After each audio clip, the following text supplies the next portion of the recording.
Olá!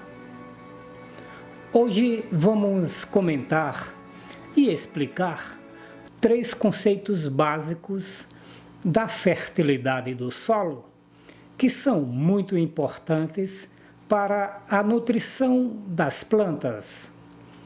Estamos falando dos fatores quantidade, intensidade e capacidade.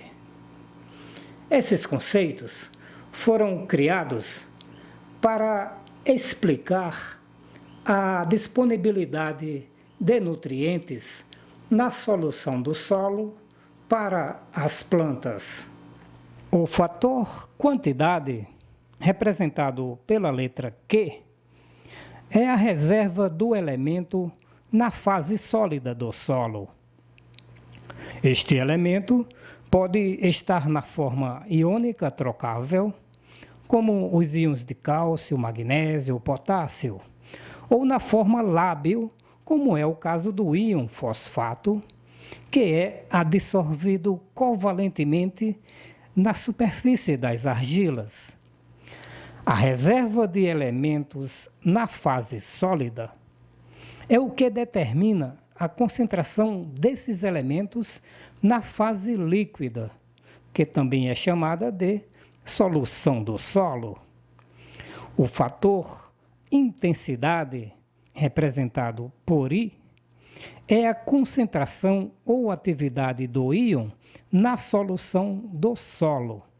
E o fator capacidade, também chamado de poder tampão, é a relação entre os fatores quantidade e intensidade. Na literatura, os autores costumam representar a relação entre esses fatores por meio de um sistema de vasos comunicantes, como o apresentado nesta figura, que é um conceito clássico da hidráulica. Note que a caixa maior é o fator quantidade e a caixa menor o fator intensidade. O diâmetro que liga as duas caixas representa o fator capacidade. É claro que esses fatores estão em equilíbrio dinâmico. A redução do fator intensidade está sempre acontecendo por meio de processos diversos, tais como a absorção dos nutrientes, imobilização biológica dos nutrientes, fixação, como acontece com o fósforo, lixiviação e retrogradação. Então, o fator quantidade tem sempre que estar suprindo o fator intensidade. E a magnitude dessa reposição depende do diâmetro do tubo que liga as duas caixas, ou seja, o fator capacidade. Cada nutriente tem sua peculiaridade em relação a esses fatores. Para os cátions trocáveis, uma boa medida de Q é a CTC do solo. Para o fósforo, a capacidade máxima de adsorção de fosfato, ou CMAP, é aceita como uma medida do fator quantidade.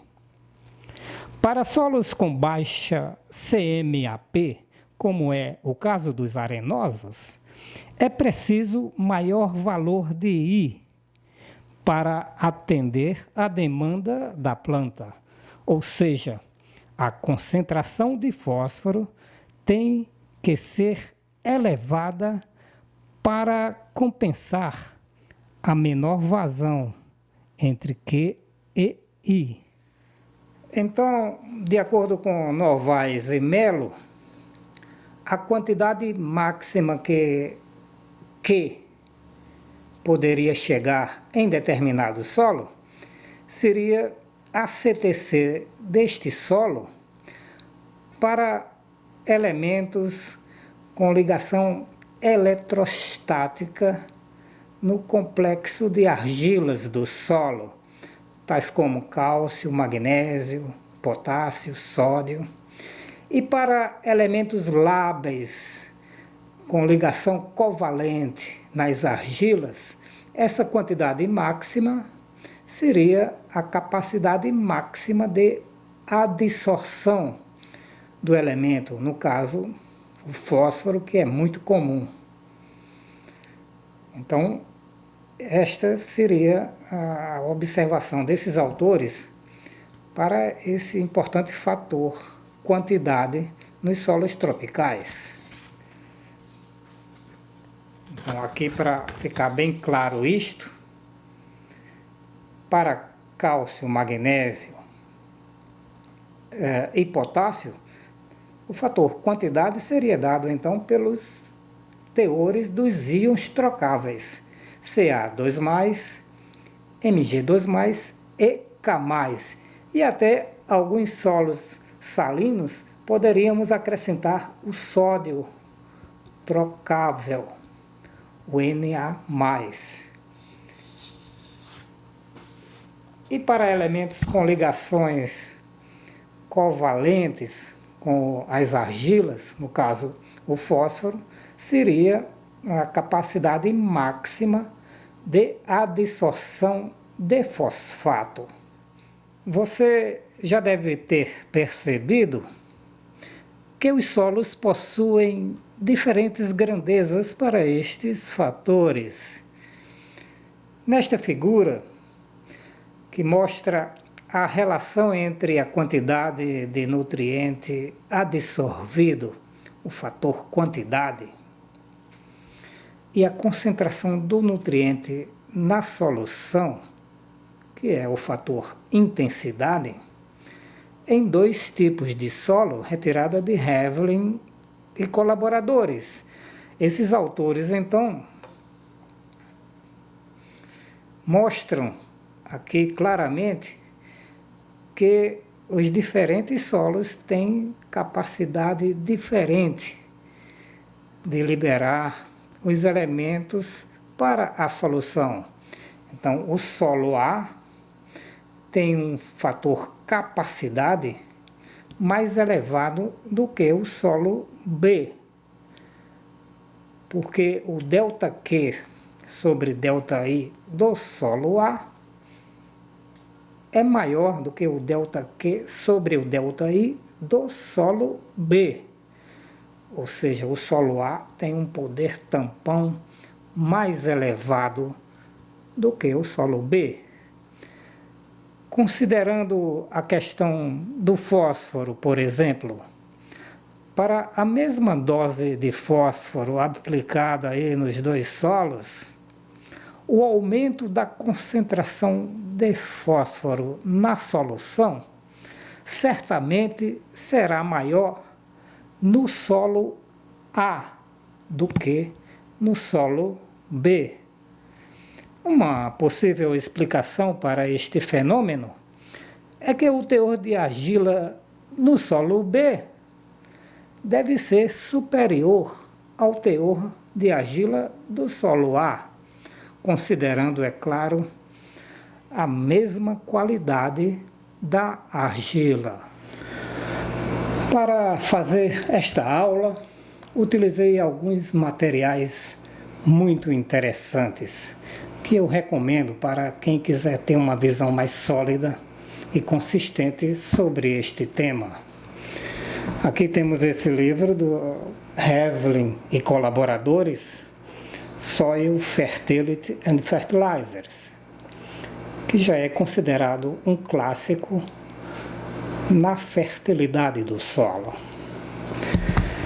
E em português temos esse ótimo livro, Fertilidade do Solo, editado pela Sociedade Brasileira de Ciência do Solo e coordenado pelo professor Novaes e colegas da Universidade Federal de Viçosa.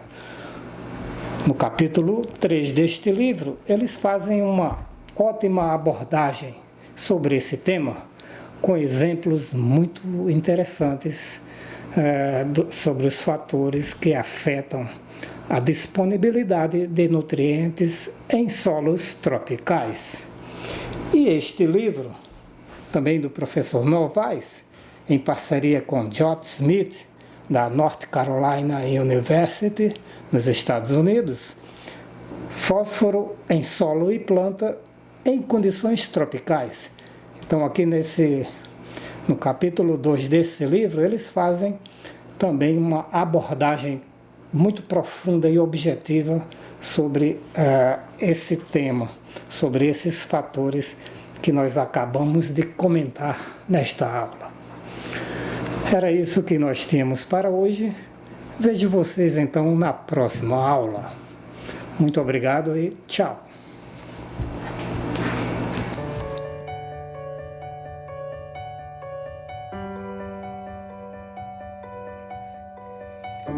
Nesta figura, que mostra a relação entre a quantidade de nutriente absorvido